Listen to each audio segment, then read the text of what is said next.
Hello hello, salut à toi qui me regarde, je suis Christelle et bienvenue sur ma chaîne Koala Nazi. Aujourd'hui je vais revenir sur les concepts bouddhiques et parler du sujet des 3000 mondes en un instant de vie ou en japonais Ichinen Sansen, formule élaborée par le grand maître chinois Tian Traji au 6e siècle et développée 700 ans plus tard par le moine japonais Nichiren Daishonin sur la base du Sutra du Lotus, qui est le recueil des derniers enseignements de Bouddha vers la fin de sa vie. J'ai fait plusieurs vidéos sur le Sutra du Lotus, tu trouveras les liens dans la barre de description, mais en gros, le Sutra du Lotus est le recueil d'enseignements le plus abouti que Shakyamuni, le fondateur du bouddhisme, a enseigné à ses disciples il y a 2500 ans, car il révèle que tous les êtres humains, sans exception, possèdent la nature de Bouddha, y compris les femmes, car je le rappelle, aucune religion au monde jusqu'à aujourd'hui ne considérait les femmes, et lorsque Shakyamuni a révélé que même les femmes pouvaient atteindre l'illumination, c'est-à-dire l'éveil à leur nature de Bouddha, ça a été une révolution dans le monde. De savoir que tout le monde puisse atteindre l'éveil à la réalité ultime de la vie, comme le Bouddha lui-même, car nous possédons tous en nous la nature de Bouddha, et que nous pouvons la révéler en faisant sa révolution humaine ou transformation intérieure, ça donne une dimension incroyable à notre vie, comme quoi notre vie et celle des autres, y compris celle de ton ennemi, est incroyablement et véritablement précieuse et digne de respect. Mais avant de commencer, abonne-toi à ma chaîne si ce n'est pas déjà fait et active la cloche de notification pour recevoir en avant-première mes prochaines vidéos. Les 3000 mondes en un instant de vie. Qu'est-ce que c'est? Cette formule mathématique prend en compte les 10 états de vie, leur inclusion mutuelle, les 10 modalités d'expression de la vie et les 3 niveaux d'existence. Qu'est-ce qu'elle est en train de nous raconter? Si tu n'as pas compris, ou que c'est du chinois pour toi, je l'ai déjà fait, je sais. Eh bien, je te rassure, ça l'est aussi pour moi, même si je comprends le chinois. Bon, ok, j'arrête.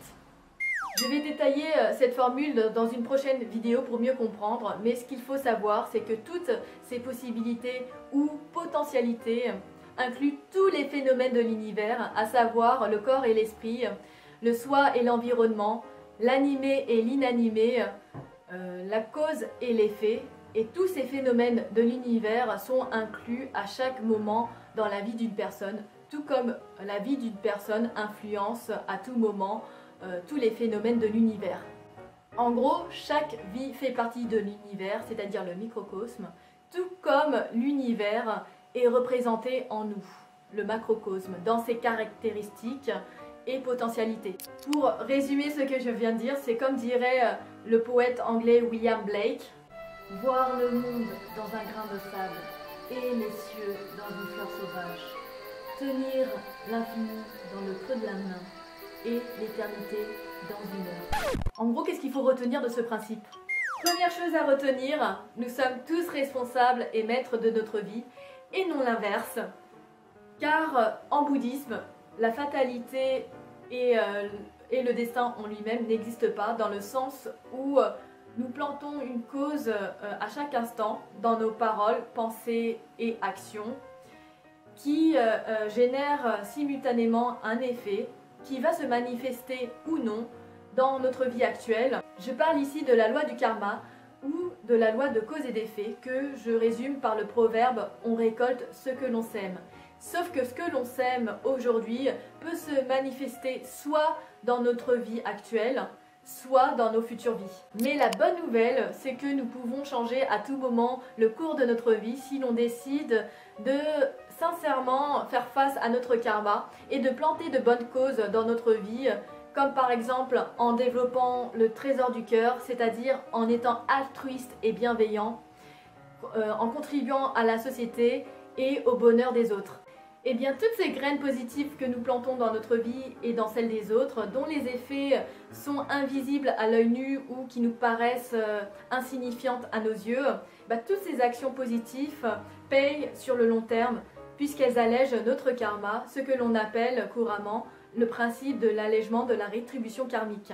C'est-à-dire que les effets du karma négatif qui émanent de causes que nous avons plantées dans nos vies passées, que ce soit dans nos paroles, actions et pensées, et qui ont été des offenses à la loi de la vie, et bien, tous ces effets vont se ressentir à un niveau plus léger dans cette vie-ci, c'est-à-dire que toutes les épreuves que nous aurions dû traverser dans cette vie-ci vont se réduire, car nous avons changé la trajectoire de notre vie vers une dimension plus large et plus noble, qui est la voie de la sagesse. Deuxième chose à retenir, quand je change, tout change. Par exemple, pour une situation donnée, une personne peut agir de 10 000 façons et sa façon d'agir va influencer l'univers. Oui, je sais, on dirait qu'on est dans Inception ou Matrix.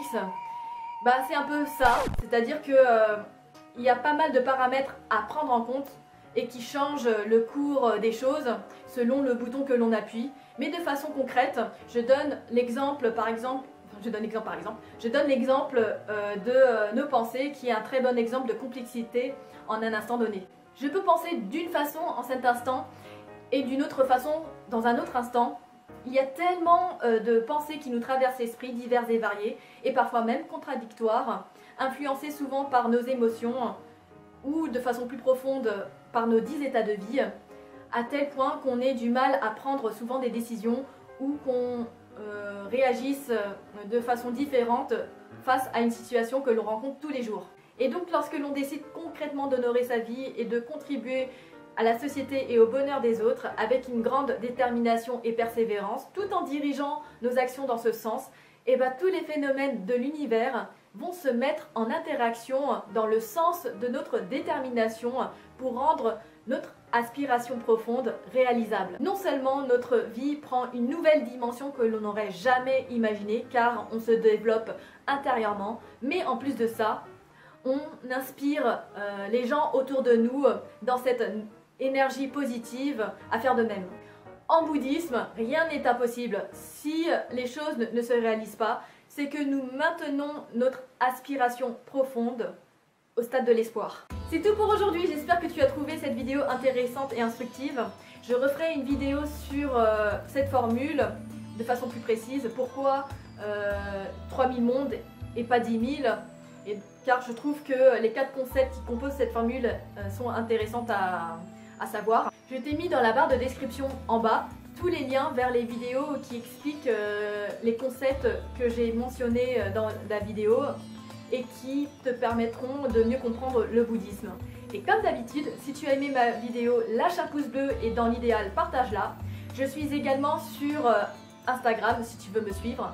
Et à propos d'Insta, j'ai pas trop d'idées de contenu à mettre sur ma page. Si tu as des idées, toujours en rapport bien évidemment avec le contenu de ma chaîne, je t'invite à me les proposer dans les commentaires en bas.